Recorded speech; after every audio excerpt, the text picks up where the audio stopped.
Is Mario Kart World worth $80? I was willing to wait until this April 17th Direct to give Nintendo the chance to kind of put their money where their mouth is when Doug Bowser spoke about variable pricing and pricing games what they think they're worth. Now, obviously this Direct was probably planned, this thing has probably been recorded for months, but they still should have at least tacked something on to really give us a reason. And the reason I say that, as we'll talk about, is they kind of didn't. In my opinion, they kind of just showed us everything we already knew and gave us little tiny tidbits of things that are cool, and they didn't fully convince me that I should be paying $80, skipping the $70 price hike, going straight to $80 for Mario Kart. Are the things in this Direct cool? Does Mario Kart World look cool in general? And like it has value? Absolutely, the $80. And this was the moment. It was really on Nintendo to make us feel confident to agree to $80 and say, that's okay, I get it, let's talk about it. Mario Kart World, at least to me, is so obvious, like in a good way. Like this is the natural progression of what this franchise could have done, so it's not just essentially churning out the same game with slightly better graphics every time like some sort of sports game. But is it worth $80? That's the question myself and a lot of people are asking. Welcome to the channel. Thank you for clicking on this video. I'm Seppi the Nomad. You're watching Nomad Games. If you are new here and this is the first time watching a video, thank you for clicking on the video. Welcome. If you are not new here and you are a returning viewer, I told you not to come back here. Just kidding, all are welcome, and we are going to be talking about Mario Kart World. What I'm going to do is I'm going to give my quick little editorial on the current price situation, and then we're just going to dive into what the April 17th Direct had to say about Mario Kart World. They kind of tie into each other, the whole is it worth it price, because we are talking about the Direct that happened. Probably should have mentioned that earlier. Anyways, is it worth $80? It's hard to say. My gut reaction is just straight up a hard no. It is not worth $80. But then you have so many different arguments and there's so many economical things at play that, you know, can lean you towards one side of the argument and then lean you away from that side of the argument. And it's kind of complicated. So what I want to do is just kind of a little self-therapy session and just kind of talk this through on my kind of thoughts and just kind of get it out into the world. So the big issue with the games industry right now is that we are getting AAA game after AAA game that is pretty much just nightmare scenario. Just nightmare scenario. AAA gaming has not been fun as of lately. I can't speak for every game, but I can speak for a lot of them that I have played. Some have been great. A lot of games are just like so missing the mark, and then you see these crazy inflated budgets and you wonder where the heck that money goes. Now here's the thing with game prices rising. If you look at what games costed back in the 80s and 90s, according to inflation, games right now would be over $100. Now that is something that does make sense to me, but where it's upsetting me with the price, and it's upsetting a lot of people with the price, is just a couple major factors. The first one being, things are already super expensive. Everything in life is just getting so much more expensive. And on top of that, Nintendo released a console that is pretty amazing as far as we can tell. We have to get our hands on it, but it looks amazing and it does look like it's worth that price. But they're releasing a console that, whether it's worth that price or not, is still that price, is still $450, which people are not thrilled about. It's kind of pricing a lot of people out of it. On top of that, they're selling a separate camera for $50. You can't even use the chat button unless you pay for Nintendo Online. And now they're selling games at variable prices, according to Doug Bowser, you know, $80, $70 here. Who knows if they're even going to ever be below $60 or $70 again. So it's just kind of all of these things amidst this crazy thing going on in the world right now with tariffs, this, that, and the other thing, and just economics across the world are just wacky. Not to mention people's paychecks aren't going up, but their cost of living is going up. So now this hobby that they used to use to escape from the real world is now becoming something that they might not even be able to do anymore. And I understand why a lot of people are upset at that. The other thing that I think people are upset about too, maybe this is more subconscious, maybe some people do think about this, but I was thinking about this recently. Okay, games are costing more. First of all, why? In the AAA game sphere, we're wondering why these games that in some cases don't even look as good as games back in the day and are stripped of all their features and they're just like bare bones, and it's just like, how are you selling this? Skull and Bones. Ooh, I had a little quadruple A knot in my throat there. But yeah, we're seeing all these games that are like, why is it costing this much? You're giving us less of a product for more. And okay, you're going to charge us more for these games. Okay, if it is a really good game, we're happy to pay in most cases. However, is that higher price point, that $70 game, that $80 game, is that going to trickle down to the developers? That extra price we're paying, will that extra cost that we are dishing out to these companies trickle down to the people that are actually making the games? I'm not so sure. According to literally everything regarding business, it just goes to the people at the top. I haven't really heard of too many people's wages being raised as of late. And yeah, so there's just a lot of factors as to like, okay, you can say the inflation thing. Games back in the day technically costed $100 to $150 or whatever it was. And now we're just getting up to $80 games. But in just the midst of everything, how much more expensive it is to live, it hurts. And especially, my last little point here, especially it hurts coming from Nintendo, okay? That's my piece on that. Have you stuck around? Do you want to hear about Mario Kart World? I still don't think it's worth $80 from what they showed us, but there is some pretty cool little tidbits of news about the game that we have gotten that I think are pretty fun. So we're going to kind of run through those here. Why do I say it's not worth $80 right off the bat? Pretty much everything we got in this direct we already knew of, and the little tiny things we didn't already know of, we either could have presumed or they weren't that big of deals anyways. The Mario Kart World Direct started off with talking about the courses. And first of all, let me just say, the world looks awesome. I love the map. I love the different biomes. I love the creativity of it.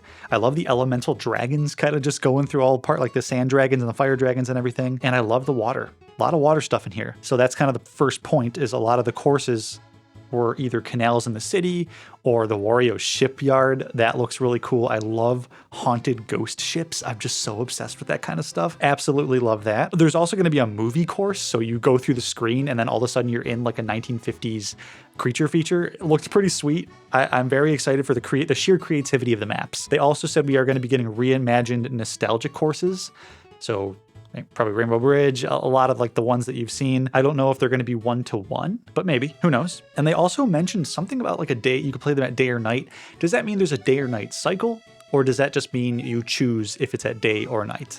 I would like a day or night cycle. I think if you're going to do an open world, day or night cycle just kind of comes with the territory. So hopefully we get something like that. Now, as far as characters go, they said we're going to be getting Goomba, Spike, Cow. A lot of people are really excited for Cow, and I am excited for this as well. I'm excited to be getting a lot more characters, not only because you can play like 24-player online play, but also just because I like now that there are so many more combos of possible, fastest racers and fastest characters and fastest cart combos. You know what I mean? I think it's going to be fun to kind of learn that. Question is, how will they monetize it? That kind of ties in back to the, is this worth the $80? I think if we get the support we got from Mario Kart 8 Deluxe in this game for 8 straight years of that much content and it's $80 forever, and then you get everything for that, sure.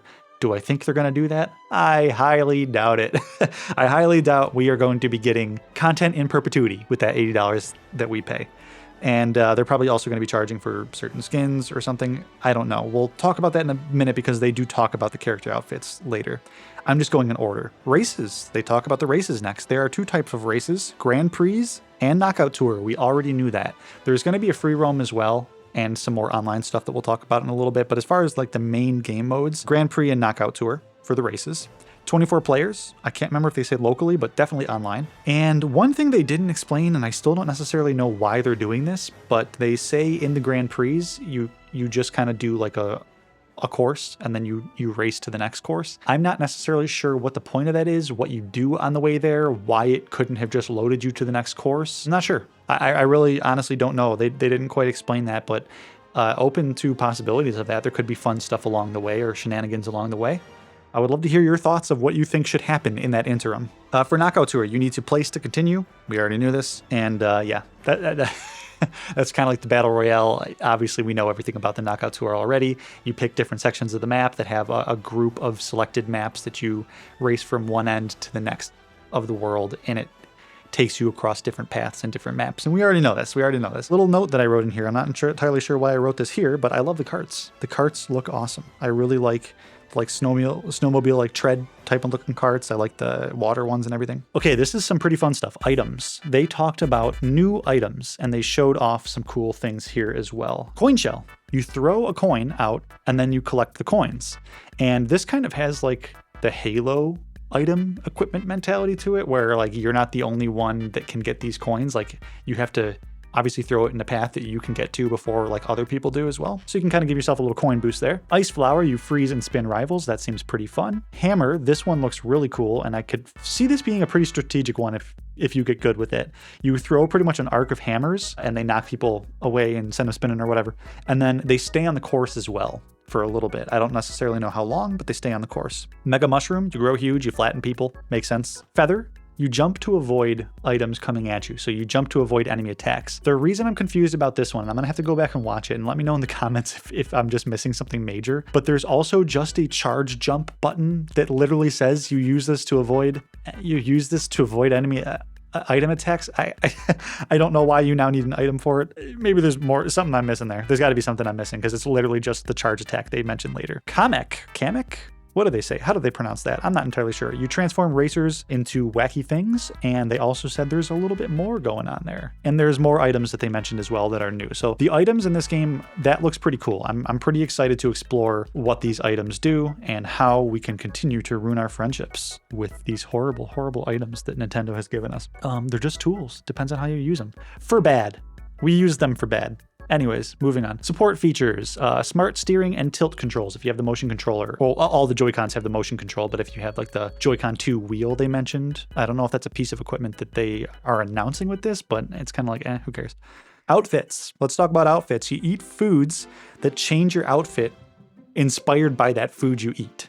So it shows, I think it was Peach eats sushi, and then she gets this cool kimono and like really cool style Japanese outfit. You know, if you eat the pizza, you get an Italian outfit. Really cool. I'm actually weirdly excited for that. I think it's just an added little bit of player customization that you get that will make the game more enjoyable to keep going back to, more worth exploring the world for, because they said you find these foods throughout the world, and as you collect them, you get them in your character selection.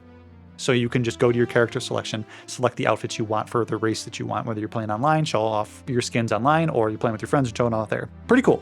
I like that. That gives you more of a reason to actually explore the world. And it looks like there are tons of outfits in foods as well. So that's pretty cool. New tricks and modes. Okay, so charge jump. That's what I was talking about before. What does Feather do then? I wrote in my notes. Looks fun though. Okay.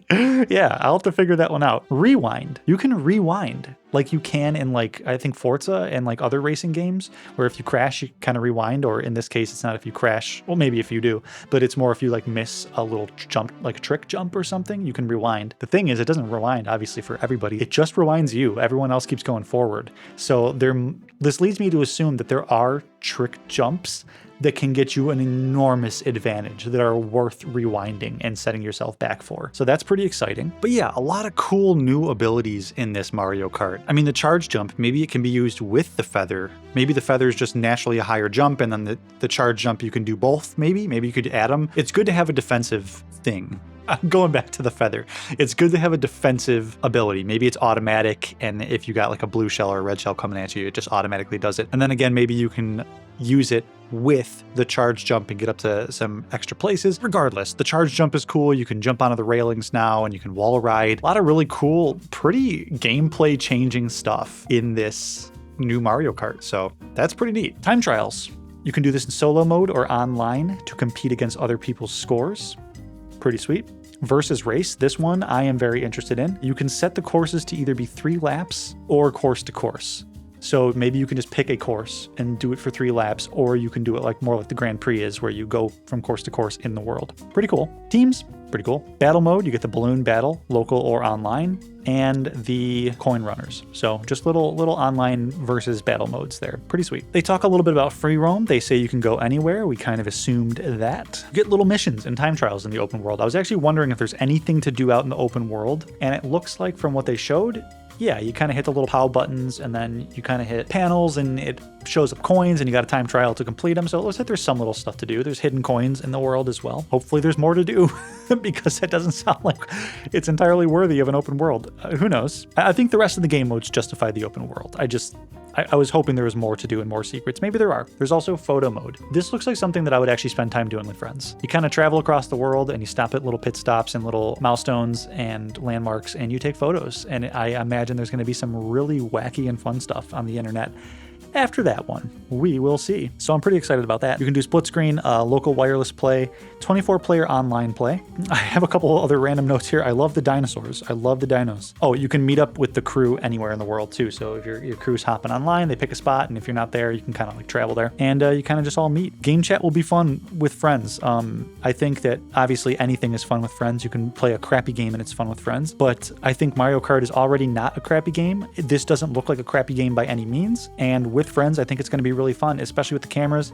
It does the same thing that Mario Party Jamboree will do, where you can see your face on there, so you'll see their face above, you know, your friends in game chat that you pay for. You'll see their faces above their carts, and if they crash or something, you'll see their face in real time, like their actual reaction. That kind of stuff's fun to me. I like that. You gotta obviously have the camera for that, but that is essentially it. And then they just kind of had a fun little sizzle reel hyping you up with the cool music and the cool visuals and everything looks really cool, and I don't know why this game is $80. I still don't know why this game is $80. Let me know what you think in the comment section down below. I would love to hear your thoughts on this. I imagine, let's keep it civil, I imagine there's a lot of really intense thoughts, and I totally understand that. I think your thoughts are justified. However, let's speak constructively in the comment section. I want to build a constructive community here of Nintendo fans and video game fans, and I really want to hear your thoughts on why this game should be or shouldn't be $80. Do you think it's okay if the game's $80 if, like, in perpetuity we just get as much support as Mario Kart 8 Deluxe got? Or do you not? Or do you think it's still just whack? I don't know. I would love to hear your thoughts, and that's pretty much all I have to say for this video, guys.